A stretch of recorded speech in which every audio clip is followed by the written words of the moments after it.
Alright, game 2. Let's see how this one goes. We just won game 1 against Ponza.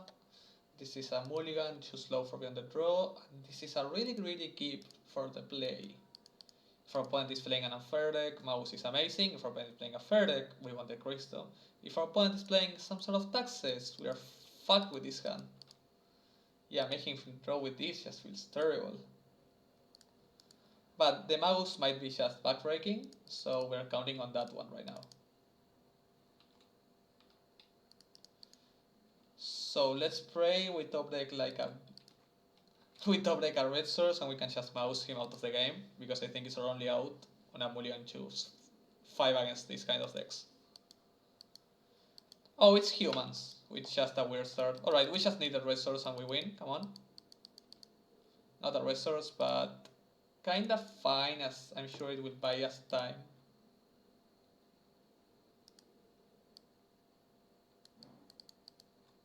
We can just let him draw as much as he wants. We care about tempo in this matchup, not about his card advantage. And next turn we just have the Mouse or an Enigmatic, both are fine. I would rather just go for Mouse and Abundant Growth, because I really need to fix my mana. And Enigmatic will allow me to win from this spot.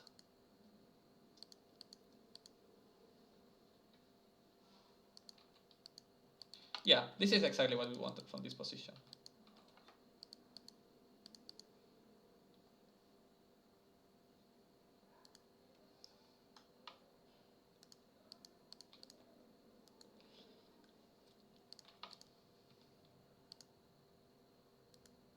So I hate him drawing this much cards, but I wanna fix, I wanna be in a good position, and I know I can just win with my Enigmatics as long as he does not top deck basic planes. If he doesn't top deck basic planes, we just win via Mouse, and that's fine. I can even block most of his creatures, so he doesn't even have a real clock. So this is probably a win con. We can just slam Enigmatic next turn and go from there. I will pay for one of these because the more I let him draw, this is likely the last turn he draws, but the more I let him draw, the higher the chance he funds the basic of the top, and that's his way out, because with just one planes, he can play like Talia Suiten, and his board might get too big for us. So we're not even attacking. I'm holding the Utopia's Pearl. It's the same, it has 4 mana. I go Sithis, so next turn when I top deck, I draw a card when I play the Enigmatic. So no basic this turn, and we just do it. Yeah, perfect. That's how we shall use just steal again.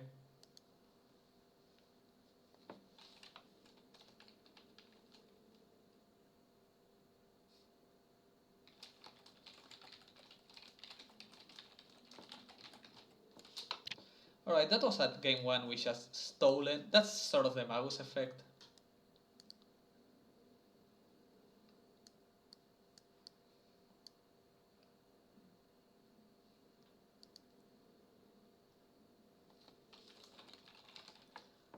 Alright, so Zack is, just in case anyone knows, Mana Symbol Zack is a great streamer, friend of us, he's a great guy, and he's right now streaming.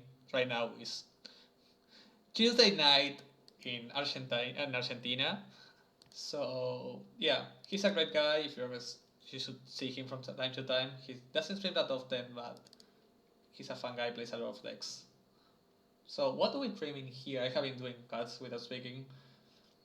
I want to cut the Ferris they stuck in here. Just now is actually a card I kinda want as a Stifle triggers by drawing a card. It's not amazing. I don't think it's great. I think it's better than a few stuff. We're keeping the Mouse for the same reason we just did. It kinda wins the game. We might want to trim an no, Ephemerate is good enough. We might even trim a Venser. Venser is really slow for this matchup. And he doesn't play enough instants where we need that interaction. This is a decent keep. It presents turn 2 removal with on Thin Ice, or turn 2 Sithis, turn 3 removal if that's what we want. Top decking Utopia Sprawl would make this just amazing.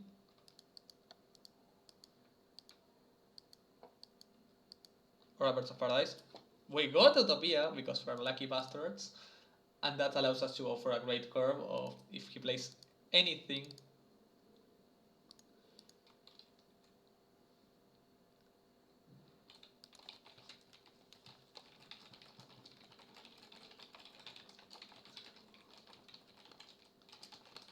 I'm just sounding a sack. That's okay.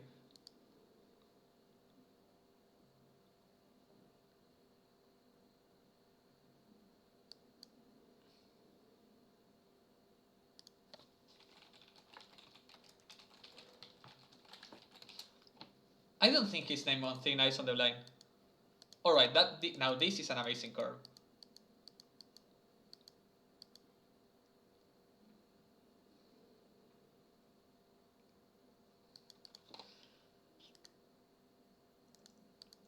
So we have to go.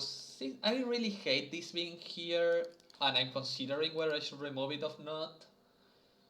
I think I can grind. No, with this particular hand, where we have these two tutor, I'm actually removing this one. I have to. Especially now, yeah. I have to get rid of the Sentinel. Well, he will draw too much cards if not, and I can actually grind through that with the rest of our hand.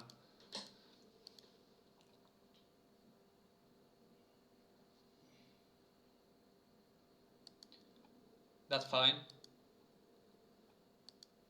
That's fine because we can just get Rallier, get it back, and next turn just storm off with this.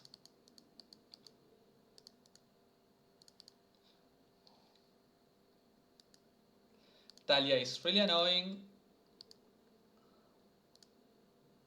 but we have a hand that can probably grind through that. Dress down stops the Talia effect, so we can go dress down Sterling Grove next turn.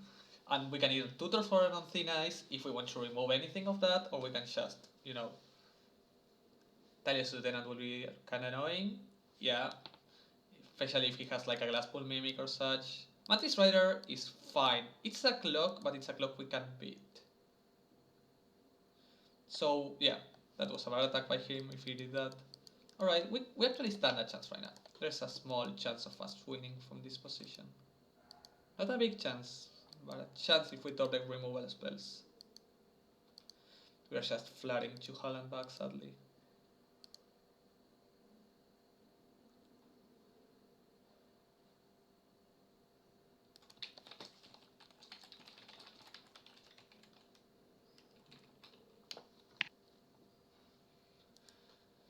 So we are playing Sterling Grove and praying we somehow survive. We top deck like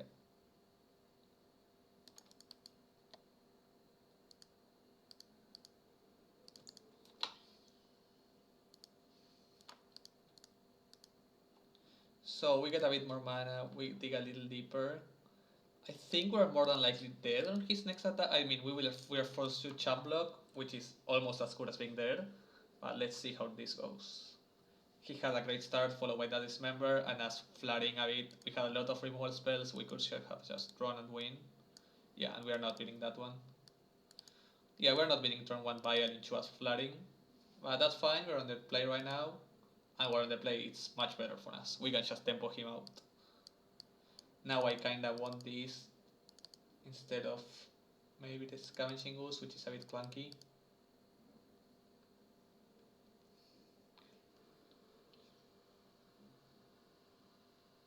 So let's keep. As you saw in that game, we won them Blood Moon effects. This is clunky, but it has Ram, pinch away to kill the Vial. I will keep this one and probably flat to regret it. But I think it's a keep. We are not. I don't like going mulligan against humans when I have ramp. Like the most important part of this matchup is the tempo, not the value, and we have Shorion to help us with the value part. We are destroying this one as soon as like right now. We are going Quasali Primaries into break that into next turn. Into next turn, Birds of Paradise into put your Iron in our hand, like 100%. Like it really slows him down just not having that. If he has double one drop after that, we cannot. Yeah, that's just the sort of hand that we cannot rush out. So we're kind of forced to do this. And I really need to draw something that's not lands or first 3 draws were lands. But we have a Orion next turn, so we can at least hold back the fort a bit. And he even had the triple land drop, so it was not that relevant, the Vial, but it's not like the Quasari Primates did much in this matchup, in this position. Dismember the bird? That's so weird. Talia? What a weird play by our opponent. I would have never, like, in any way, shape, or form do that. Why dismember the bird when you can dismember the Uriah? So we are playing. If he has second dismember, he will win this game. But it's a game he started with Bayal, perfect curve into double removal spell. So let's hope he doesn't. On Thin Ice, does he have it? No, he does. Oh, Reflector Mage, and we can't cast it. Yeah, we're losing this game, right? In this, we thought they call lands mostly, sadly. Maybe the play was this, assuming he would have the dismember. That was likely a punt by us. Yeah. We are getting hit for like 6, 7. We'll go down to 5 with just one person in play. A Skyclave Apparition buys us a turn. Actually, more than one turn. Just bounce this Skyclave here and hope he doesn't have anything. But he had such a good start, sadly. Like, perfect curve with this grid removal spell is not something we beat out of humans. Maybe we should have mulligan this hand, I don't know. It's so weird.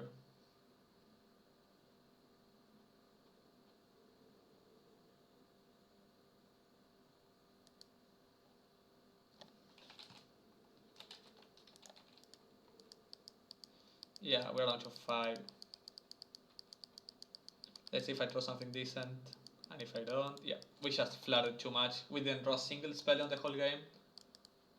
That would have been great, a lot would have been great. That's a bit too much flood for us to handle.